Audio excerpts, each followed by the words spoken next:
வாதாபி சக்கரவர்த்தி குண்டோதரனோட விஷயத்துல நல்லா கவனம் செலுத்தாமலே இவனை யானையோட காலால இடறச் செய்யுங்கன்னு கட்டளையிட்டப்போ பக்கத்துல இருந்த வாதாபியோட ஒற்றர் தலைவன், அரசே, இவனை கொஞ்சம் விசாரணை பண்ணிட்டு அதுக்கப்புறம் தண்டனையை நிறைவேற்றலாம்னு பணிவோட சொன்னான்.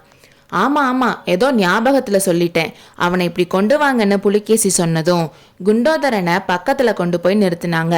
அடே, நீ யார், என்ன வேலையா கிளம்புன, உண்மைய சொல்லுன்னு பார்க்குறவங்களே பயப்படுற அதிகார தோணியில புலிகேசி கேட்டான்.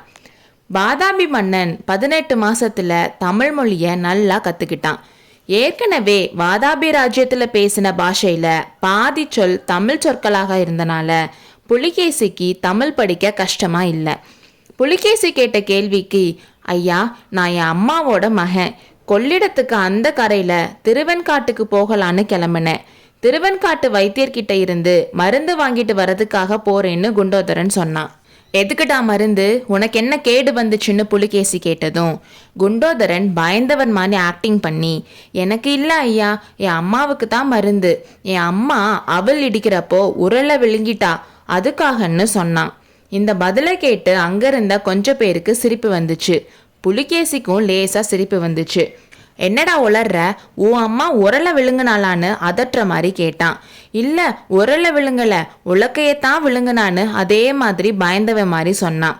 உரலை விழுங்குனாலா உலக்கைய விழுங்குனாலா, உண்மைய சொல்லுன்னு கோவமா புலிகேசி கேட்டான்.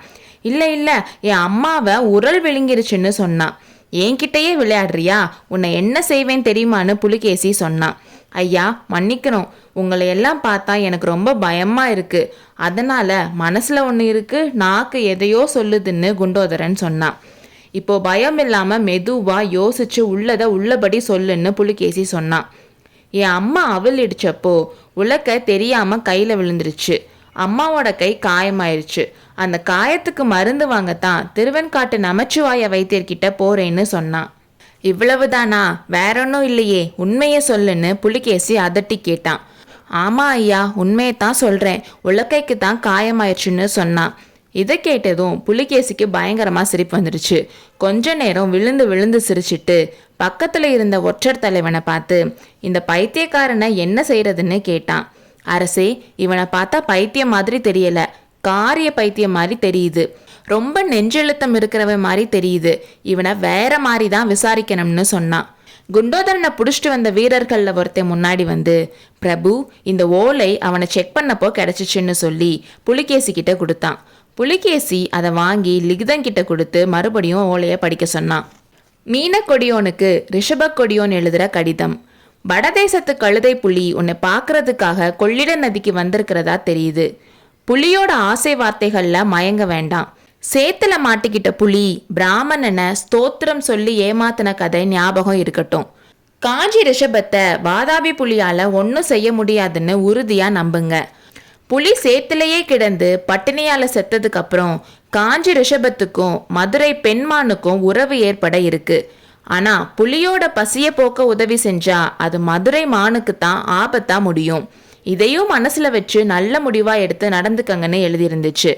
இதை படிச்சு முடிக்கிறப்போ புலிகேசிக்கு என்ன எழுதியிருந்துச்சுன்னு நல்லா புரிஞ்சிச்சு. அதனால கோவத்துல அவன் உடம்பெல்லாம் நடுங்குச்சு. குண்டோதரன் கொஞ்ச நேரத்துக்கு முன்னாடி பயந்தது மாதிரி நடிச்சு உரல் உலக்கைன்னு பேசினதையும் அதை கேட்டு அவன் சிரிச்சதையும் நினைச்சப்போ அவனுக்கு அவமானத்துல கோவம் இன்னும் அதிகமாச்சு.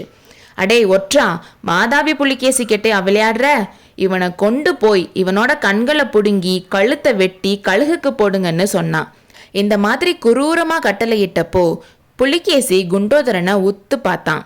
அப்படி உத்து பார்த்ததும் திடீர்னு அவனோட கோபமெல்லாம் குறைஞ்சிருச்சு. ஏன்னா குண்டோதரனை வீரர்கள் இழுத்துட்டு போக முயற்சி பண்ணப்போ அவனோட தலை ஏதோ வித்தியாசமா சைகை பண்ணுச்சு.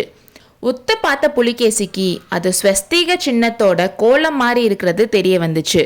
உடனே நெல்லுங்கள்னு புலிகேசி சொன்னான். இந்த ஒற்றன் கிட்ட நான் இன்னும் கொஞ்சம் விஷயங்கள் கேட்கணும். இவனை இங்கேயே தனியா விட்டுட்டு மற்றவர்கள் கூடாரத்துக்கு வெளியே போங்கள் என்று கட்டளையிட்டான். அடுத்த அத்தியாயத்தில் சந்திப்போம்.